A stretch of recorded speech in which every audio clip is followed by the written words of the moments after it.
Hello, my name is Kathleen Bolaños. Welcome to my home. Today I'm going to share you how I wrote and self-published a book using just 1 hour a day. I'm a stay-at-home mom of a now 3 and 5-year-old, but at the time of writing this book, they were significantly younger. So I was using their nap times in the afternoon and just feverishly working away in hopes that this book could come to life. When you're deciding to attack a goal with such fervor, you need to realize it's going to be hard and take sacrifices, and then figuring out, is it worth it from the very get-go, will help you to not abandon any projects. My book is a Christian book on the grief of miscarriage and stillbirth. My firstborn son was born too early in the second trimester, and then our next pregnancy ended very early in a chemical miscarriage. Losing our first 2 children was not how we thought our life would begin, but because I wanted to honor them and not let their memories go to waste or my grief go to waste, I felt like I was able to really find motivation to keep at it when this project felt daunting. At first, I began to write and it felt very therapeutic. A lot of people will recommend following an outline, but sometimes that blank piece of paper can be really intimidating. So just throw your words on the paper, and even if you end up tossing that and refining it later, or it helps you figure out how it would flow and to write your outline from it, it's still beneficial. I chose to start with my first chapter being more chronological and factual. That way people could know that I related to their grief. And then it also gave the reader the option emotionally to skip past my story if they were not ready to read it, while still gleaning all those pearls of wisdom from my own grief. They could do that without it triggering their trauma.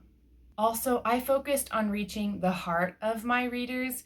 When you're dealing with grief and trauma, it's so easy to think you need to come at it with a clinician mindset and reach the brain first. I'm a nurse. I know that's how I tend to work. The reader's heart is what you're trying to reach. So keep in mind, though you're staring at a computer screen like I'm staring at my camera right now, there's a human heart behind it, and that's who you're trying to have a real, true connection with. Everyone's always worried about cover art that will make someone grab their book, or a catchy title that will make someone read their book. Behind the algorithm, behind SEO and keywords, is a reader with a real heart, and if they connect with your book, they're going to pass it on to someone else. And so from the beginning, when you're writing, remember the reader and remember their heart. One of the things that made me productive was realizing my time was limited, so I did not waste it. I think it's very easy for someone to say, oh, I'm a full-time writer now, or oh, I'm a full-time creator now, I have all day, so then they take all day. When you know you only have an hour, you get to work immediately. So in my time outside of these active writing sessions, I would put bullet points in the notes app on my phone, and then the moment I sat down, I would grab those bullet points and go off it. So sit down and be intentional and don't get distracted. Once you have your outline, it's helpful to remember books that you've read in the past that sparked your own creative interest, and think, what was it in that world of that book that made you feel so enchanted, and how could you carry that in your own story? And I'm not talking about plagiarism and copying it. Again, I'm talking about what was the spark that that author ignited in you, because that's the spark you want to burn within your own book. Did it tickle your imagination? Did it help you travel to other cultures? Did it help you to understand someone else? Did it show you the good in someone you may have originally thought was not good?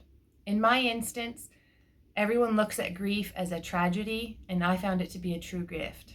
Everyone looks at pregnancy loss as the loss of a child, and I looked at it as I've gotten to gain a child. I was still able to become a mother, still able to hold and love my son. So I kind of flipped that mindset on its head of, yes, I lost those babies, but I gained those babies. I became a mother. Those children are waiting for me in eternity. And so the book, The Day They Called Me Mama, is about how, yes, in the moment I no longer was a mother, that was the moment I was truly birthed into motherhood. Now I have a 3 and 5-year-old. My life revolves around sandwiches and park time, and I'm so grateful. But originally, my motherhood began by going to OB appointments because I was high risk, calling in the middle of the night because I had bleeding, and then eventually visiting my son's gravesite. But he was still my son, and his love has earned a place to abide in my heart It's just now called grief. So I became a mom in that time, even though it didn't look like traditional motherhood. All that to say, in your storyline, in your book, what transformative thought are you trying to communicate to your reader? Along that same vein, how could you use pictures perhaps? I think cover art is a great way to do it. I think the written word really can paint a beautiful picture. For me, I chose to incorporate some of the sketches from that time of grief as well as some of my poetry. And then even the chapters, though following my outline, they weren't rigid. They were fluid. My writing style was a bit more poetic. Again, I'm trying to reach people's hearts. That was the best way for me to do it. Plus, that's how I communicate. In your book, how could you artistically open up a world and spark that passion within your reader? And what transformative thought could you carry through to their heart? Now, editing, I found editing to be the hardest part, and I think that that's not untrue. I think that that's actually pretty common, but it shocked me how hard editing was. I had pulled some journal entries, I had pulled my sketches and my poems. I really let my heart connect with the Lord also through my writing. And so in some ways, the writing process felt very therapeutic and very easy. The writing process was when the real grind began. I did have my mother help me. She did some rough edits, and then a friend of hers also did another round or two, I think, of edits, and she is a professional editor. But ultimately, because my writing style is a bit more poetic, we found it in some ways harder to edit, because how can you edit poetry? In other ways, we found it easier to edit because there was some fluidity in what we were able to allow. If you are in the editing stage, do not give up. The bulk of your book is written, even though the hardest work has begun now. And don't be afraid to get help. There's so many editors available for hire online that aren't expensive. In some ways, I wish I'd just done that then, but it all worked out. And don't be afraid to do multiple rounds of edits. The first is really messy. You'll miss a lot. Don't rely on the first round of edits. Continue editing. I edited up until the day I hit publish. So get help, don't give up, and go over your book more than you think you need to. Reach out on Facebook. There's so many Facebook groups out there as well, so that when you're in those hard moments, you can find some encouragement. Bethany Adazada on YouTube was probably my favorite when it came to formatting. I had used Word, but didn't obviously know how to format a book. She taught me so much, made the whole process so much easier. And once it was properly edited and formatted, it was so easy to transfer the file types without it messing up all the margins, because I hadn't decided what size my book would be, and I needed to put it into an EPUB file. Bethany's YouTube was absolutely necessary. Now, personally, as far as publishing goes, I chose to go solely through Amazon. I did not do their membership where the books are available for free for those who have the Kindle subscription, but I did do on Amazon a hardback, a paper book, and Kindle copies. So there was some difference in editing there, but it overall went really well, and I'm happy with how it turned out. Biggest selling format has, of course, been paperback.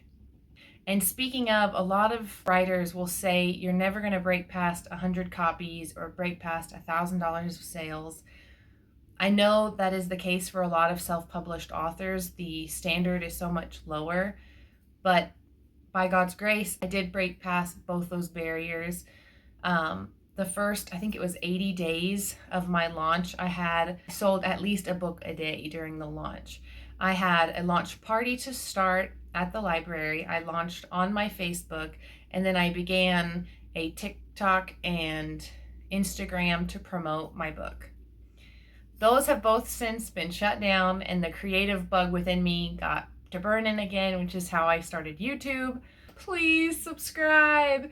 If you are creative like me, I think I'll have more content for you on my channel. I especially love posting about minimalism, motherhood, as well as just some fitness content, because I tend to eat high protein and go to the gym a lot.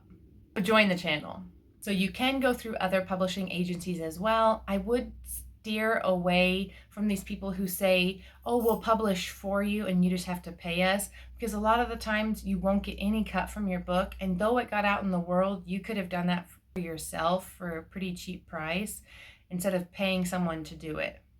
And these small publishing houses really don't have a great network to promote your book. It's going to be far better if you promote it yourself. I don't pay for Amazon ads. I probably should, but I don't. I've just promoted word of mouth and then on Facebook groups, and it's been enough for me.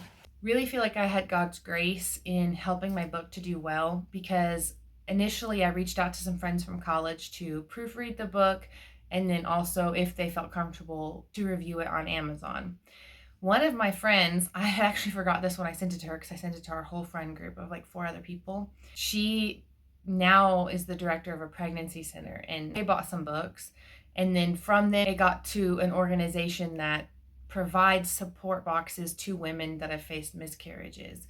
So that was incredible. She's my most faithful client and will order in bulk as much as 80 books.